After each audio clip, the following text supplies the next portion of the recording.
मान लो लिखा हुआ है बिल, ठीक है। सबसे पहले बिल जब बनाते हैं तो लिखते हैं बिल नंबर। क्या लिखते हैं? Bill number. उसके बाद में हम लिखते हैं दिनांक। उसके बाद क्या लिखते हैं? दिनांक। और उसके बाद में जिस दुकान से हम सामान खरीद रहे हैं ना, उस दुकान का नाम। जैसे मान लो उन्नत बीज भंडार कनवास, यहाँ से हमने सामान खरीदा, उस दुकान का नाम। उसके बाद क्या करते हैं? उसके बाद होता है नाम और पता। जो सामान खरीद रहा है, मान लो मैं सामान खरीदने जा रहा हूँ दुकान पे, तो मेरा नाम और पता है। तो जो हमारा सवाल है इसमें दिया है नाम और पता, यानी कि भीमराज नाम का कोई व्यक्ति है और वो सामान खरीदने गया उन्नत बीज भंडार कनवास की दुकान पे। अब आगे देखो, जब भी हम बिल बनाते हैं तो जो दुकान वाला होता है ना, तो वो क्या लिखता है? वो शुरुआत में लिखता है क्रम संख्या, कितनी चीजें दे रहा है हमें। उसके बाद सामग्री, हम उस दुकान से क्या ले रहे हैं, मात्रा कितना हम ले रहे हैं, दर कितने रुपए के हिसाब से वो रेट लगा रहा है, और मूल्य, उसका टोटल मूल्य कितना हुआ। ठीक है।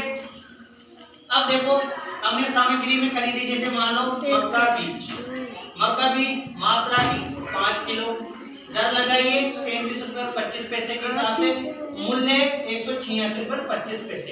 हमने क्या किया, जो मात्रा है यानी दर जितना भी था उसको गुणा कर लिया 5 से। गुणा करने के बाद हमारे पास मूल्य आ गया कितना।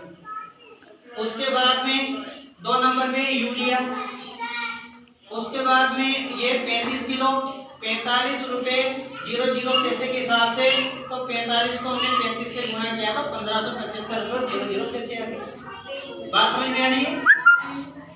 उसके बाद में 3 नंबर पे हमने जो सामान लिया वो कीटनाशक। कीटनाशक क्या होती है, मैंने आपको बताया था कि जो यानी कि हम खेतों में जो कीड़े लग जाते हैं ना, तो उनको मारने की दवाई आती है, उसको कीटनाशक कहते हैं।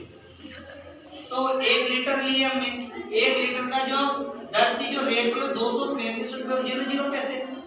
तो यानी कि अगर 1 लीटर 235 रुपये कितने की 235 रुपये 00 पैसे की हो जाएगी।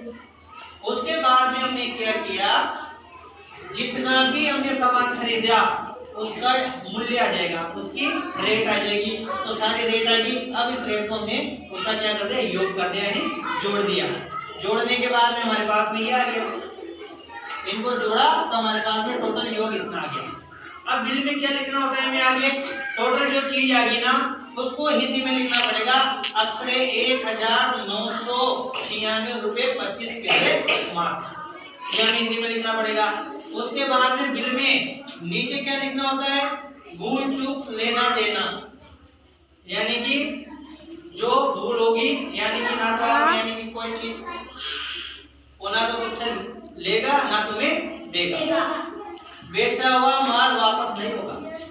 एक लाइन और आती है 2 नंबर में, बेचा हुआ माल वापस नहीं होगा, क्योंकि जो माल उसने एक बार बेच दिया, जो सामान आपको दे दिया ना, वो दुकान वाला वापस नहीं लेगा। ठीक है, ये बिल में लिखे होते। उसके बाद में हस्ताक्षर। हस्ताक्षर किस पे होंगे, उसमें जो दुकान वाला हमें सामान देगा, जिस भी दुकान से हम सामान लेंगे, जैसे उन्नत बीज भंडार से हमने सामान लिए, तो वहाँ जो भी दुकान वाला होगा ना उसके साइन होंगे। तो आपको ये बिल समझ में आ गया होगा, ये बिल हम कैसे बनाते हैं।